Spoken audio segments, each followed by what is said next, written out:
Paragons be praised! The call cut through the dense fog from the unseen lookout high above deck. A moment later, a great bird appeared out of the impenetrable mist, its feathers bone white but for the rich blue tips at the end of the wings. The crew hailed the bird's appearance, its presence a sure sign that land must be near at last. The creature circled the vessel, lifting the spirits of the people on deck. One of the crew pulled some strips of dried jerky from their pouch, hoping to entice the newcomer to land on the deck. It swooped down, its beak darting forwards to snatch the meat from his hand, but it remained aloft. A moment later, the ship lurched violently as it struck ice. The rearward prow held firm, splitting the glacier in two with a sound like the labyrinth itself was ripping open.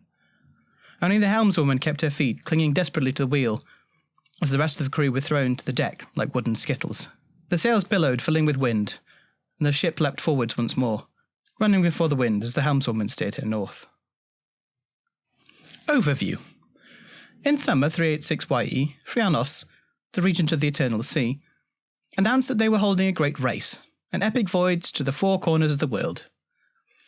The first stage required captains to enchant their vessels with summer magic, so that they might sail into the unknown. Those who successfully completed the first leg were given 3 new options for the second leg.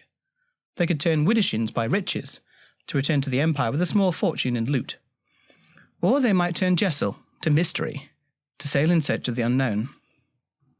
Those who were most determined to win the race set their sails straight on for glory, hoping against hope to win glory for themselves. The race is a strange one, for no vessel takes the same course. Heralds appear unexpectedly, taking the form of seabirds, flying fish, or leaping dolphins. They journey alongside a ship for a few hours or days, helping it to set a new course before disappearing again. Any hope that these strange guides might help a ship avoid the worst of the perils ahead are soon dashed. If anything, the heralds seem to be leading ships into the heart of the storm. Still, everyone makes it out alive, and the ships have more than one mast, so they have spares, right? The race is still only half complete. There are 2 more seasons to go before someone can complete the entire voyage. There are few changes this season for those who have stayed the course, say the heralds of the brilliant Kingfisher, but they are able to offer a little more information. Note, Phrianos is regent of the Eternal Sea, an eternal endlessly fascinated by wild adventure and acts of daring. Wish upon a star. Those who turned Widdershins by riches returned to Anvil loaded with treasure from their expedition. In addition, each captain has a single brilliant star, a precious gem, whose precise value is difficult to determine. Any vessel that entered the race may sail Widdershins by riches. Any vessel that has not previously entered the race may sail Widdershins by riches if they are enchanted with Golden Voyage this season. Those captains who turned their vessels Widdershins by riches have returned with little to show for it bar an enormous pile of money and a single brilliant jewel as bright as a star. These captains have faced extraordinary changes. Harassed by krakens in the sea of snow, hammered by hurricanes in the sea of storms, or hunted by monstrous eels with rows of deadly teeth, each the size and shape of a marcher's spade. Weathered and worn but wealthy, they return to port for a chance to rest and make repairs to their battered ships. With the race at the halfway point, the crew of the Auspicious Mariner announced that any Imperial vessel is now welcome to enjoy the riches to be found by turning their ship Widdershins by riches, provided they have been touched by summer magic. Those that took this option in the second leg continue on this path for the remainder of the race if they wish, but they may not now turn Jessel to mystery or sail straight on to a glory. Any ship that is enchanted with Golden Voyage at the start of downtime may also take this option, even if it has not joined the race previously. Widdershins by riches is a questing voyage, so Golden Voyage will boost the returns provided. Out of character note, Widdershins by riches. Players who chose this option are encouraged to make up a story of the harrowing journey their ship has undergone. It is likely to have included one or more of terrible storms filled with golden lightning, attacks by horrifying sea monsters like kraken or sea behemoths, deadly sea battles with pirates, or strange encounters with islands that seem to move with the tides. You have plundered a small fortune, but spend much of it in keeping your vessel afloat. A single brilliant jewel, the money in your pack, and your stories are all that you have left from the expedition. Makes you wonder. Those who turned Jessel to mystery have been on an impossible journey to far-flung ports, but have not yet sailed new seas. These captains must continue on their current course for one more season to gain their reward. The master of the far shore offered Imperial ship captains the chance to turn their vessels just to mystery, to head in search of the unknown, to sail to shores never seen by Imperial vessels, to risk certain death in the pursuit of the eternal horizon. His heralds claimed that those who did so would find neither riches nor glory, but would eventually return with a true treasure, a piece of the unknown. What the Eternal conveniently neglected to mention was how long that journey might take. Thus far, that prize has remained elusive. The Eternal's heralds have led those ship captains who turned towards mystery on an impossibly convoluted journey, taking the one port after another in pursuit of a set of increasingly bizarre items that it is claimed will be needed on the final leg of their journey. These items are fantastical, whimsical, or weird, like a magical compass that always points south instead of north, a lost map that remains stubbornly blank no matter what is written on it, a golden cup full of moonbeams, or a whistle that only dolphins can hear. Each quest leads to the next, with Storm Chaser's heralds assuring captains that they simply must complete this stage of the journey before they can attempt the next. By the time the winter solstice is approaching, the heralds encourage everyone to head back to an Imperial port. Captains are told to fill their vessels with as much food and water as they can carry, promising that the final part of their journey will begin when they return from Anvil, and this will finally carry them far from known lands. They urge everyone to stay the course and promise that the rewards they crave will be theirs soon. They claim that each captain who completes the epic journey to sail Jessel to Mystery in the coming season will encounter something no Imperial captain has ever seen before, and will gain a map of the seas they have sailed. Only captains who sailed Jessel to Mystery last season may continue on this perilous journey. This is a scouting voyage. Muffled ore is the best ritual in Imperial lore to use as taking this option. Alternatively, they may abandon the quest to turn Widdershins to riches. OC note, Jessel to Mystery. Players who chose this option are encouraged to make up stories of the bizarre series of fetch quests Rhiannis' heralds have forced you to endure. The journey has been taught to us as the heralds have demanded you collect one unlikely quest item after another. You are encouraged to have one or more knickknacks that you've retrieved. These don't appear to be magical in any way, but the more charming, whimsical, or weird, the better. Who you are. Those who sailed straight on for glory have seen their vessel sped on its way by impossible winds that never stop blowing. These captains must continue on their current course for 2 more seasons to have a chance to be winners in the great race. The heralds of Leaf on the Breeze told those who were determined to win the great race that they must set a course straight on for glory. Vessels that charted this course have been driven onwards by winds that never ceased, night or day, allowing the ship to sail further and faster than ever before in pursuit of glory. The race itself continues to prove impossible to assess. No 2 ships striving for the prize are sailing in the same direction, and there seems to be neither rhyme nor reason to the course they are being asked to chart. One day, a ship will be heading for distant lands in the Commonwealth, but as it sights land, they are told to head south to Yarm, or chart a course for the Delves. One thing is certain, there is no evidence of any kind that Tiger's Eye is making any attempt to see whose ship is making the best progress. It remains desperately unclear how the King of the Nine Tides is judging this contest.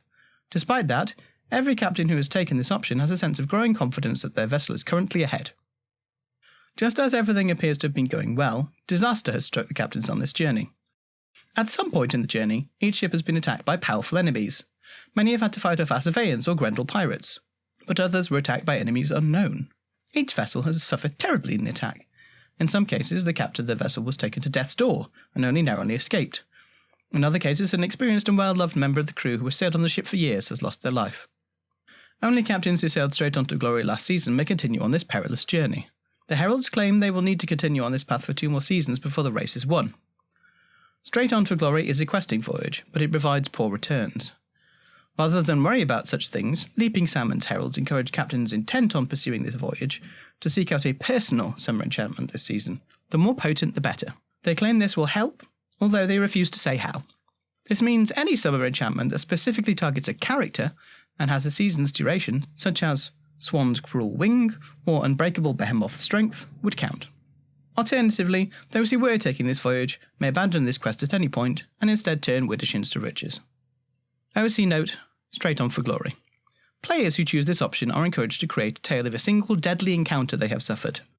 During this season, you will have faced a grim challenge that has cost you dearly on a personal level. You may have been marked with a terrible scar, or been left close to death for many days. It is likely to have claimed the life of someone dear to you, a personal friend or a trusted mentor whom you relied upon. If no character like that feels appropriate, then the herald who has acted as a guide this far has died dramatically at the conclusion of the encounter. You are returning to Anvil at a low ebb, but with growing confidence that you are pulling ahead in the race. A market for stars. Customers from across the world are eager to buy the precious gems found by those who win Widdershins by riches. They have published competing offers for the gems and lodged funds with the brokers from the City of Gold and Lead. The gems can be sold to the interested parties by putting them, on their own, into an Ephesus box. News is spreading of the precious gems that have been recovered by those who left the great race to turn Widdershins by riches. Excitement is growing, and wealthy citizens across the Empire, and inhabitants of other lands also, are eager to lay hands on as many of the precious jewels as they can purchase. Open offers to buy have been published in various places, which have in turn driven demand and competing bids. Those buyers who are serious and have real money have shown their worth by lodging funds with the brokers in the City of Gold and Lead. This means that an autumn ritualist could sell one or more gems to a potential buyer simply by putting them in an Ephesus box. They would need to be by themselves, however. The nature of contracts in the Autumn Realm is such that the city can only match sellers to buyers if they have an exact match in a single box. There appear to be 5 different types of gem. Deep blue sapphires, charmingly known as azure suns. Warm red gems, which people are referring to as fire rubies, even though they are definitely not rubies. Beautiful clear crystals that people have named diamond eyes. Large green peridots, misleadingly called brilliant sapphires. And a strange black gem, nicknamed nightlights. There seems to be neither rhyme nor rhythm to which precious gem each captain has returned with.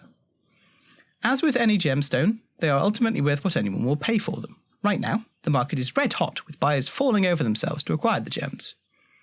Prices have ultimately found a similar level for the different gems as people observe the offers that others are making and raise their own bids to match. This rush won't last, so those looking to get the best price for them will have to sell them at the summit. There won't be buyers outside Anvil after this season. There are 6 buyers in total.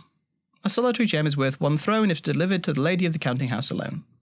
A set of gems, either a set of the same colour or a set of different colours, is worth considerably more. Sidebar. Gem prices. Identical gems. 1 gem, 1 throne. 2 gems of the same colour, 3 thrones. 3 gems of the same colour, 6 thrones. 4, 10 thrones. 5, 18 thrones. 6, 25 thrones. Different gems. 3 different coloured gems, 7 thrones. 4, 13 thrones. And 5, 20 thrones. The interested buyers. Merchant Prince Genia Borne de Sarvos is eager to acquire as many brilliant sapphires as possible. A wealthy Varushkan boyar is looking to corner the market in azure suns. A Thula dragon is eager to purchase all of the Empire supplies of fire rubies. Azoth is attempting to purchase all the diamond eyes. A Scouran representative is trying to buy the nightlights. The Prince of the Argent Tontine is looking to acquire sets of different gems. Genia Borne de Sarvos has a commission for a beautiful new tiara for a young but wealthy Yarmish prince. Their family colours are green, so she is eager to get as many brilliant sapphires as possible. She is offering to pay a throne for each sapphire, but is eager to corner the market, and so, like other buyers, she will pay considerably more for sets of the precious gems. A wealthy Varushkan boyar is looking to acquire as many azure suns as possible. There are rumours that this boyar has made arrangements with the knight below, and is planning to sacrifice the gems to permanently enrich the mines of his vale. Tahanon the Gaia, one of the Thule dragons, has offered to buy all the fire rubies the Empire has, though what purpose they may have for these strangely warm gems is unknown. An agent of the Crucible has negotiated directly with the City of Lead and Gold on behalf of their eternal patron. The Serpent is keen to acquire diamond eyes and has provided their servant with substantial amounts of gold to pay for them. A representative of one of the wealthy Scouran mining unions wishes to buy nightlights, ideally all of them if they can. All of which would seem quite straightforward. But the Prince of the Argent Tontine has their own plans for these gems. The wealthiest of all the Eternals of the Autumn Realm are being said to be obsessed with greed. They offer one of the highest rates of any buyer, but only for sets of different gems. To sell to Calidus, a magician would have to ensure that each gem in the set was different. Further reading. Frianos, Fleet, Roaring Plenty, 386YE Autumn Wind of Fortune, about the second leg of the race. Famine and Feast, 386YE Summer Wind of Fortune, introducing the Great Race.